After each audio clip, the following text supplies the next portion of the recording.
fear God in this country. Tulizana. My conclusion, kwenda kusoma story ya Elijah, kwanza vile Elisha, vile Elijah alikuwa ameamrishwa na Mungu to make Elisha a prophet. It was very dramatic. But ilifika mahali baadaye ametumwa kumtafuta Asia, you and I wendane lingua wende king Ahab.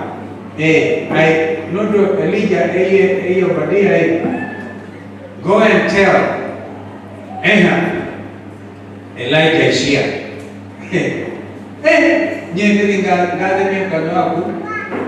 Because kumbukeni mama alikuwa Jezebel, false prophets 450 alikuwa ameamrisha wachinje. So Elijah akauliza, when he face to face with the Ahab, akauliza, now we must choose. 1 Kings chapter 18 verse 21. If the Lord is God, Kenyans, if we say we are a nation under God, if the Lord is God, then follow Him. Those are very clear words. But if you follow Baal, yule shetani alikuwa false prophets, fuateni huyo Baal. Kenyans, if kaide kwa Tena mumbia nenyi mkomezi nzele mateke mtavumilia. Si mwana alishika kidogo kiasi tu, nikashika pembe, na pembe sio mtu tunashika, ni circumstances. Na washukuru watu wa Kadhiani, Mheshimiwa Robert Boy, you know, before demonstrations which are lawful under our constitution, before they started tear gassing us very badly, hapa tulifanya maandamano Kadhiani, and it was so peaceful. Therefore, I want to thank because of police, where you don't come throwing tear gas, what wana shida, and Kadhiani was a very good example. After Kadhiani, hell broke loose, we lost Kenyans. Jana tukipokea askofu wa kwanza Katoliki katika county ya Makueni, they love the name Water Diocese. Tulifahamishwa na gavana, in fact briefly, kwamba watu wawili waliokufa Machakos kwa kupigwa tear gas kwao nyumbani, ilikuwa nyumbani kwao ni Makueni, na Makueni yenyewe walikuwa wameoa vijana watatu. One of them kijana mdogo Emali, mamake single mother, and again we had to work with the governor and the team of Machakos tujengee huyo mama nyumba mahali alisema tu amzike huyo kijana yake, the only child she had. Huyo mtoto alikuwa aende Jomo Kenyatta University this September, na nia yake ilikuwa Mwaitu kasome nondo kula wa shepherd kalikosia ikala hasa mume akapo accident alamwa aenda kwa mama mboga Emali. Ni mwana wasuwa anaenda asoma kidogo akienye nyumba, lakini tunahakikisha mwana wasuwa tena ni wake yenye nyumba. We put up a house in memory of that young man who was killed or felled by police bullets in Emali. Waliyoko kabisa Nindi ya mwengumo twangi miaka 30 kumatoa pata weyadi na bado watu wanapigana. I want to ask leaders, and thank you Moses. In fact, I think you got yourself a very beautiful baptism name. Moses, ilifika mahali ambaye na askofu akasema, mimi mahali nimezaliwa najua, mimi I don't want to be part of the pharaonic culture ya kufanyisha watoto wa Israeli kazi ngumu zaidi, kumba matobane na kutuza nyeki, afadhali nirudi And he was fearless. I heard you fearless today. Moses, you remain that way. Unaweza ukafanya pakubwa sana kusaidia nchi yako. I know you are fearless. Ingawaje wakati mwingine hadi kijana wetu amekufunza Kiingereza vizuri. Ulisema ndiye Kikuyu naongea lakini Kiingereza anakufunza. I think he moderated you a little bit because kuna wakati mwingine ulikuwa unazungumza tunatetemeka. What is this? Not me. Mwenyewe binafsi sitetemeshi na lolote. Lakini naona nchi inaweza kwenda mbaya. But you have done well. And I suspect nilikuwa I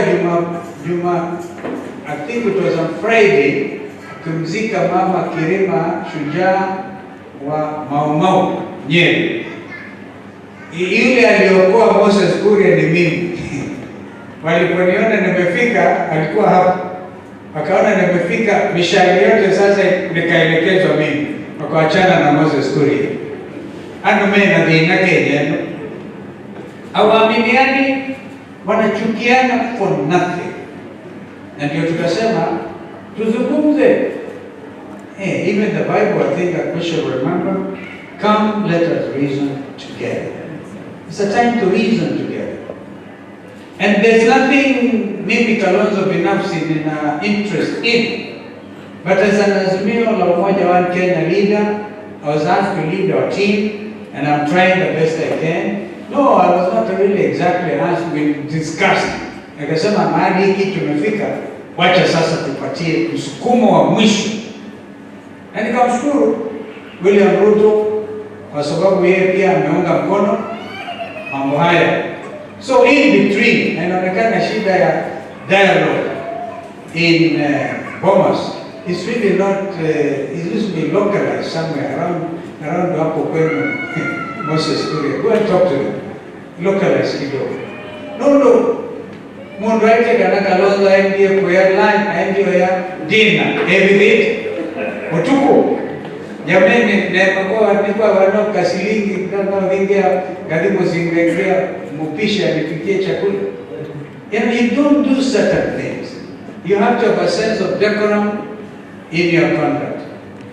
Ndio nikauliza, kwani Mheshimiwa Gatundu sawa? Yaani nyinyi muna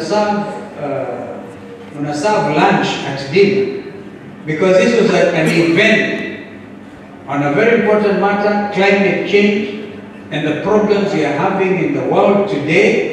As we wait for the rains in the next few days, we pray to God that Bishop itakuwa ya kiwango ambacho haitadhuru watu wetu.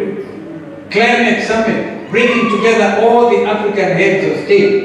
And I received a written invitation from the office of the president because I was a host. And that hiyo haikuwa mambo yetu ya Azimio na Kenya Kwanza. I discussed with my brother Raiila Odinga na wengine. Yeye mwenyewe alikuwa ameenda KICC for the plenary and we were supposed to meet for the dinner. Official, nice dinner. I don't know kama wengine walikuwa wanasema nimenyemelea usiku. Imeonekana nikienjoy supu. Unajua Kikuyu supu ni dhubu. Alikuwa kitambaa hapa kuna dhubu. Jameni. Kama mzee Kibaki angekuwa hai, we would have something to tell them. Kwa hivyo mambo haya ndio yanadhuru. Inadhuru mioyo ya wazalendo. Na hiyo ndio maana tunakadhiana. Inwe mwatu macha. Yote yote Mheshimiwa Robert Boy amekuwa mkakamavu akawa minority leader, deputy minority leader. Lakini ukweli usemekane hapa, Mheshimiwa Moses, Mheshimiwa Wagatundu kutoka Kenya Kwanza. If we had decent contact of multi-party democracy, we would be like America today. President Biden leo amefanya mazungumzo na Speaker McCarthy ambaye bunge la nchi ya Marekani ile inaitwa Congress inamilikiwa na wapinzani Republicans. Biden ndiye president lakini he is a minority katika Congress. Today, after the results were announced, Azimio la Umoja One Kenya walikuwa na majority. So Robert Bui will be deputy majority leader. He will not be deputy minority. Ukweli usemo. And these are the things which make our country look very bad. Yani tunanunuanga tu vile mheshimiwa alikuwa anasema mfanye hapa, mfanye hivi, mnafanya hivi. And let us be careful not to go back mahali tumetoka. Mambo yale mengine, hii mambo ya taxation, tumefika mahali, we are not going to help you anymore, Moses and Kenya Kwanza government. We will not help you. We will continue to tell the people, we did our best. Tuliandamana, tukasema maisha imekuwa impossible, amusikii. Basi, mtu ya wewe pia mwanekaicha. Wacha miaka inakuja Mungu atujalie. We remind you cannot develop a country with heavy taxation. Kumbuka askofu, the story of Solomon and his son Rehoboam, when he took over, wazee wakaenda, akaulizwa waonaji hapa, akaenda akapata ushawishi wa vijana, kama kina hawa vijana. Sema, you know, how can I help? Wazee alisema, lighten ile burden baba yako, because King Solomon was the wisest leader ever lived. Lakini kwa upande wa ushuru alikuwa ameangalia watu.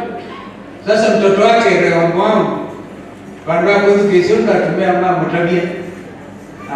Anakemoka ameia, wacha, vinyigia watu. This is what Kenya Kwanza is. Vinyigia. Wakavinyiliwa. Ikawa wana mtu anamweka sawa sawa, yuo na ibokoi mozioni. Hiyo ndio Kenya Kwanza. And we are trying to tell them. So we will not try to help you beyond that. Because I keep on telling you, hiyo ni kazi yenu. Nyinyi, kwa vyovyote mlijaribu mkapata uongozi. Okay? Basi tuachilie nyinyi. Muendelee. I think I'm going to tell our team, wacha wajikaange na mafuta yao. Ela meku wa Kenya menaanza. Ela meku wasiana na university. You don't even know what education system you are following. I was once Minister for Education. We tried to tell you this thing is not right. Every poor child is entitled to free secondary education mpaka chuo kikuu. Sasa hivi, hata a lot of children who are going to university, they can't manage. Tuambieni. Now, we cannot blame Ukraine all the time. Ukraine wako na shida zao. Even Americans, when national interest is paramount. Today, President Biden alisema ili tukubaliane serikali isifungwe, isianguke kabisa at midnight. Wakakubaliana Congress America kwamba we are going to remove budget allocation ya kusaidia Ukraine kwa mambo ya vita, na wakakubaliana. Interest ni national. Mwananchi wako amelala njaa, ako namna gani? Kama ana sufuria kwa kichwa na unajua yeye sio mwenda wazimu, why are you laughing at them? Why are you laughing at each other? Because they are hungry. But more importantly, Robert, I now ask you as your party leader, Parliament has reconvened. Na watu wakadhiana wanaelewa ile kazi General Jackson Mulingi, your grandfather, did as Chief of the Defense Forces. Na vile hii community, kwa mfano hii community hii, in their DNA, they are actually fighters. How? Ni fighters. And they know how to defend the country. Ikumbuko kwamba serikali ya Moi ilikuwa imepinduliwa, Mulingi akarudisha, Moi songa mbele. Vile ulisaidia Kibaki. And you know, Moses, you are there in Nyeri, mama moja hajui historia. I think she's come to him in Rebbe Moranga, akasema, wewe Kalonzo ungeshukuru Kibaki alikupatia vice president. Huyu anajua how we became vice president, the 10th vice president. I cannot be the only one. Nchi mnachoma, alafu utafuta Kalonzo wasaidie. Mimi sitakubali muichome. Find out and proper audit the recently concluded exercise, your recruitment of young men and women to join the defense forces. Vile umetueleza hapa, watatu kutoka this county, this constituency, get a correct audit. And utapata shida ya nchi ya Burundi na Rwanda. And umekuambia Rwanda na Burundi. Hoba emele ile kaone kwelewa. Andola metoa Tutsi. Asilimia yao katika nchi hiyo ni 15%. 85% ni Hutu. Now 85% inakaliwa kimajeshi na 15%. This is why one time President wa Burundi akauawa, ambaye alikuwa deputy yake akauawa, aliyekuwa anamfuata speaker was the third in line akauawa, hata deputy speaker, because they were Hutu. Na kwa sababu walikuwa wameshinda kura vile wanaweza ikiwa ni mambo ya majority, walikuwa wameshinda. They stopped the thing, but they were insensitive to the heart, to the feelings of the people of their country. The same story, Rwanda. Kumbuka genocide ya 1994, nilikuwa waziri wa mambo ya nje, vile Umoja wa Mataifa wenyewe messed up the people of Rwanda, and people died. We are here talking about lives of Kenyans, my friends. You cannot deny people their right. Walisema wale walitoka NYS, wale wameenda vijana NYS, waende wajitokeze pale Mbakasi, wafanyie foleni, and over 10,000 Kenyans went there. Sijui kama mliona hivi. Mliona? And they were looking for only 300. Uende ikawa hata hiyo 300 haikupatikana hapo, wanaenda mtu anapatiwa vile wanapeana mafomu ya walimu. Wanapeana recruitment ya walimu, which is the work of Teachers Service Commission. Waziri Machogu mwenyewe anaenda kwa soko kwa mazishi. Wewe ndo kwenda kuandika wewe bombo neno. Na huko Kaviani kuna walimu wamehitimu na wazazi wao wanalipa ushuru, because clearly this is why you hear the call for sometimes kama ni hiyo kwamba nchi ni serikali, nchi ni ya washikadau, shareholders. Even if you accept their shareholders, but we also been paying taxes. Kubali sisi basi tulipe kodi yetu kwa Wavinya, at least unaona iko hapo. Sina mnayo kuliko kulipa Nairobi, na hiyo badala kusaidia vijana wetu wapate kazi inapotea. Also as I thank you, because you are making effort at least to come up with this industrial park. But I hope you have gone through that project. Remember, we used to have district focus for rural development. We used to have Kenya industrial estates wakati ule. Industrial estates. Na ikamalizika hivi hivi.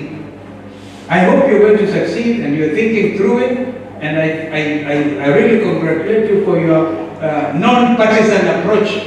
At least hapo walipa ushuru wa Machako na kwingineko, if you're going to do it subject of course only to wezao kuvuki ziendeto vaya garibu.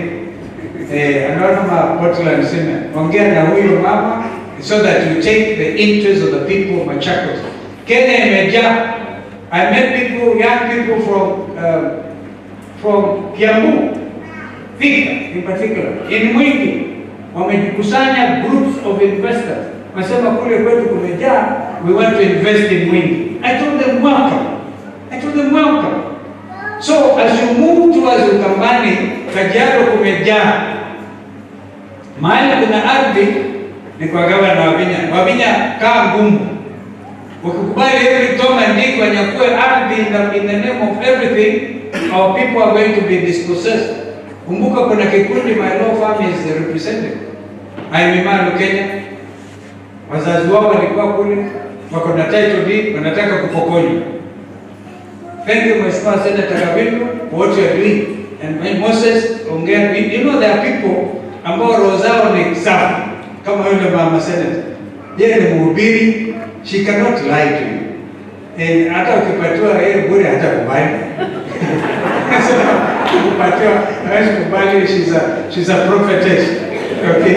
We don't want people to get ideas. Our brother tutamtafuta. Hata ameingia huko kwenu kwa Kenya Kwanza,